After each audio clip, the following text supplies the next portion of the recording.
Hello दोस्तों, मैं रवि रंजन राज Rajesh institute के यूट्यूब चैनल पर आप सभी का स्वागत करते हैं। आज हम लोग बीपीएससी टीआरई 3 के 1 to 5 में पूछे गए राज व्यवस्था के महत्वपूर्ण सवालों का डिस्कशन करेंगे। तो आइए, आज जो है 11 सवाल जो है राज व्यवस्था से पूछे गए थे, उसका हम लोग डिस्कशन करते हैं। तो देखेंगे, पहला सवाल है, निम्न में से कौन 1953 में राज पुनर्गठन आयोग के सदस्य थे? देखेंगे, सवाल पूछ रहा है 1953 में 1953 में राज पुनर्गठन आयोग का गठन किया गया था, उसके सदस्य थे।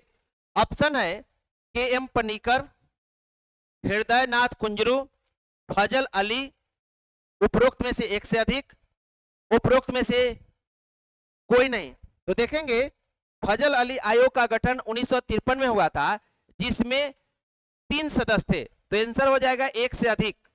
फजल अली जो है इसके अध्यक्ष थे, फजल अली को अध्यक्ष बनाया गया था, तथा 2 अन्य सदस्य थे, के एम पनीकर और हृदयनाथ कुंजरू। तो देखेंगे, पूछ रहा है कौन कौन सदस्य थे, तो तीनों थे, ए बी सी, यानी आंसर हो जाएगा एक से अधिक।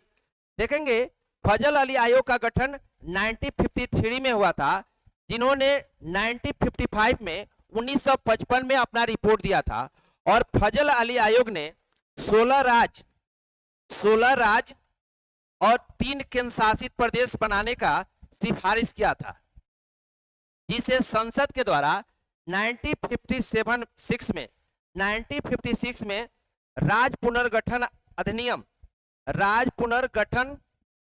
अधिनियम पारित किया गया, जिसके तहत भारत में 14 राज्य और 6 केंद्र शासित प्रदेश का गठन किया गया। तो देखेंगे, आपका आंसर हो जाएगा डी। आइए, आज के दूसरे नंबर सवाल को देखते हैं। देखेंगे, दूसरा नंबर सवाल है, बिल्किस बानो के संबंध में सर्वोच्च न्यायालय के फैसले में निम्नलिखित में से कौन सा तथ्य वर्णित है? देखेंगे, बिल्किस बानो ने 30 नवंबर 2022 को सर्वोच्च न्यायालय में समयपूर्ण दोषियों के रिहाई को चुनौती दी। ऑप्शन है 23 अप्रैल 2019 को सर्वोच्च न्यायालय ने बिल्किस बानो को गुजरात सरकार से 50 लाख रुपए का मुआवजा दिलाया था। 8 जनवरी 2024 को सर्वोच्च न्यायालय ने 11 दोषियों को समय पूर्व रिहाई करने संबंधी आदेश को रद्द कर दिया। देखेंगे, अगला है, न्यायमूर्ति बीबी नागरत्ना और न्यायमूर्ति उज्जवल भोइया ने निर्णय दिया। अब देखेंगे, ऑप्शन है केवल 2, ऑप्शन है केवल 3, ऑप्शन सी है 1, ऑप्शन डी है उपरोक्त में से एक से अधिक, और ऑप्शन ए उपरोक्त में से कोई नहीं।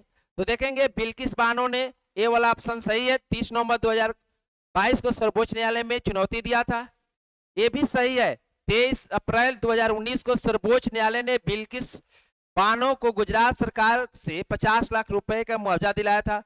और ये भी सही है, 8 जनवरी 2024 को सर्वोच्च न्यायालय ने 11 दोषियों को समय पूर्व रिहाई संबंधी आदेश को रद्द किया था। और यह भी सही है। तो आंसर पूछ रहा है वर्णित है, तो सब है, तो आंसर हो जाएगा डी। आइए 3 नंबर सवाल को देखते हैं। देखेंगे, कुछ निर्वाचन क्षेत्रों में 2016 में उपचुनाव हेतु मतदान निम्न में से किस राज्य में निरस्त किया था? देखेंगे, तेलंगाना, केरल, तमिलनाडु, उपरोक्त में से एक से अधिक, उपरोक्त में से कोई नहीं। देखेंगे, 2016 में बिहार में भी उपचुनाव हुए थे, लेकिन केरल में जो है एक उम्मीदवार के निधन होने के कारण जो है वहां पर जो है निरस्त किया गया था, तमिलनाडु में। तो आंसर हो जाएगा सी। आइए चौथे नंबर सवाल को देखते हैं। देखेंगे, कांग्रेस समाजवादी दल की स्थापना हुई जून 1934, जुलाई 1934, मई 1934, और उपरोक्त में से एक से अधिक, उपरोक्त में से कोई नहीं। तो देखेंगे, 17 मई 1934 को कांग्रेस समाजवादी दल की स्थापना हुई थी, और देखेंगे जयप्रकाश नारायण के नेतृत्व में इसका स्थापना हुआ था। आइए आज के 5 नंबर सवाल को देखते हैं। भारत के नए संसद भवन में सांसदों के निलंबन का रिकॉर्ड निम्नलिखित में से कौन सा है? देखेंगे 2023 में नए संसद भवन में रिकॉर्ड 141 लोकसभा और राज्यसभा के सदस्यों का निलंबन हुआ। तो देखेंगे इसमें कौन सा सही बता रहा है। देखेंगे टीएम के 16 सांसद निलंबित हुए, टीएमसी के 13 सांसद निलंबित हुए, कांग्रेस के 41 सांसद निलंबित हुए। उपरोक्त में से एक से अधिक, इनमें से कोई नहीं। तो देखेंगे यहां पर जो है, देखेंगे टीएम के 16 नहीं हुए थे। टीएम के जो है लोकसभा के 16 हुए थे और राज्यसभा के जो है इनका जो है 5 सदस्य हुए थे, यानी टीएम के कुल जो है 21 मेंबर जो है निलंबित हुए थे।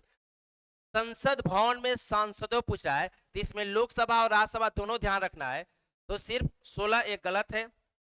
टीएमसी के जो है 13, यह भी गलत है। देखेंगे टीएमसी के लोकसभा के उनका 13 मेंबर हुआ था और राज्यसभा के जो है 8 मेंबर हुए थे, तो इनका ये भी गलत है। और देखेंगे सर्वाधिक जो है कांग्रेस के हुए थे, जो कि 57 था। कांग्रेस के लोकसभा और राज्यसभा के मिलकर 57 था। लोकसभा के 40 सांसद और राज्यसभा के 17 सांसद निलंबित हुए थे, तो यह भी गलत है। इसमें से होगा उपरोक्त में से कोई नहीं, ई हो जाएगा आंसर। आइए अगले सवाल को देखते हैं।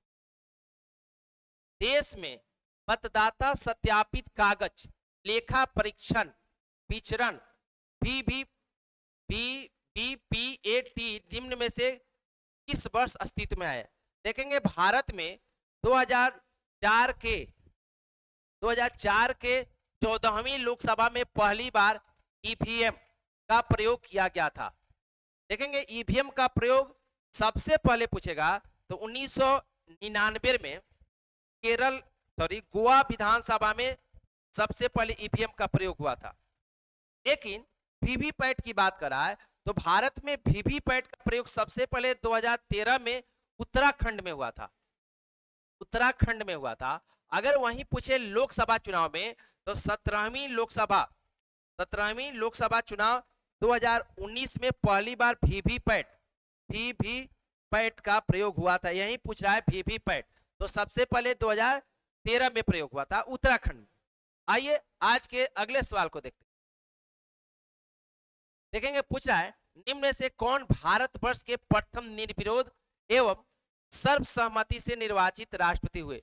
ऑप्शन है नीलम संजीव रेड्डी, ऑप्शन है डॉक्टर राधाकृष्णन, डॉक्टर राजेंद्र प्रसाद, और उपरोक्त में से एक से अधिक, उपरोक्त में से कोई नहीं। तो देखेंगे नीलम संजीव रेड्डी एकमात्र भारत के राष्ट्रपति थे जो निर्विरोध निर्वाचित हुए थे, और नीलम संजीव रेड्डी सबसे युवा राष्ट्रपति भी थे। लेकिन वर्तमान में सबसे युवा राष्ट्रपति जो है द्रौपदी मुर्मू है। ठीक है, अगर पुरुष में पूछे सबसे युवा राष्ट्रपति तो नीलम संजीव रेड्डी भारत के सबसे युवा राष्ट्रपति थे। अगर पूछेगा सबसे वृद्ध तो आर वेंकटरमन देश के सबसे वृद्ध राष्ट्रपति थे। देखेंगे डॉक्टर राजेंद्र प्रसाद जो भारत के प्रथम और एकमात्र व्यक्ति जो लगातार 2 बार भारत के राष्ट्रपति बने। आइए आज के अगले सवाल को देखते हैं। देखेंगे निम्न में से कुल कितने लोग 26 जनवरी 1950 से 2024 तक के प्रारंभ तक बिहार के मुख्यमंत्री रहे?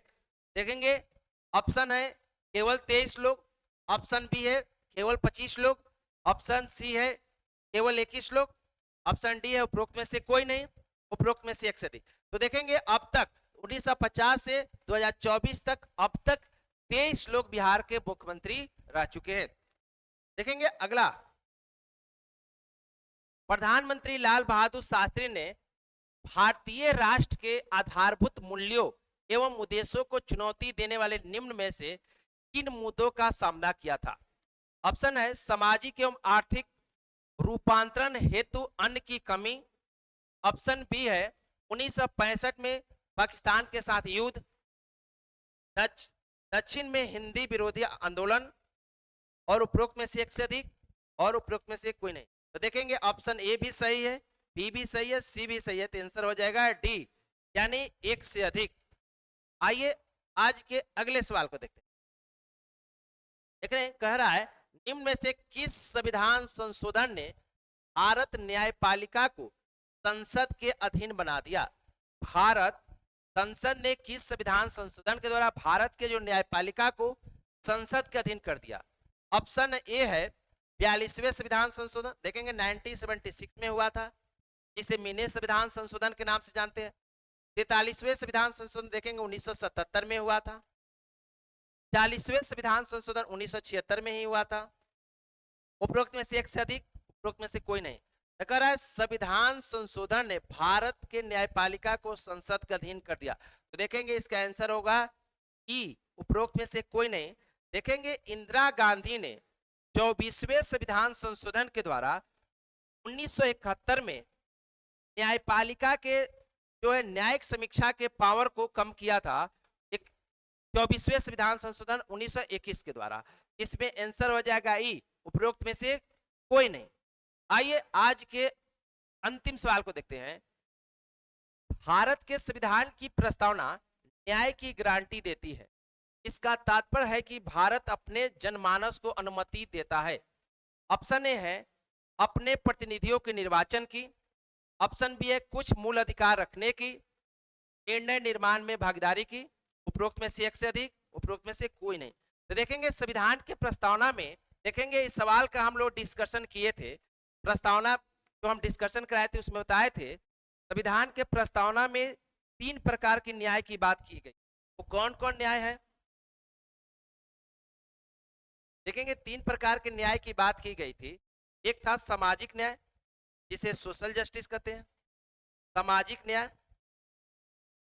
आर्थिक न्याय, आर्थिक न्याय और जो है राजनीतिक न्याय।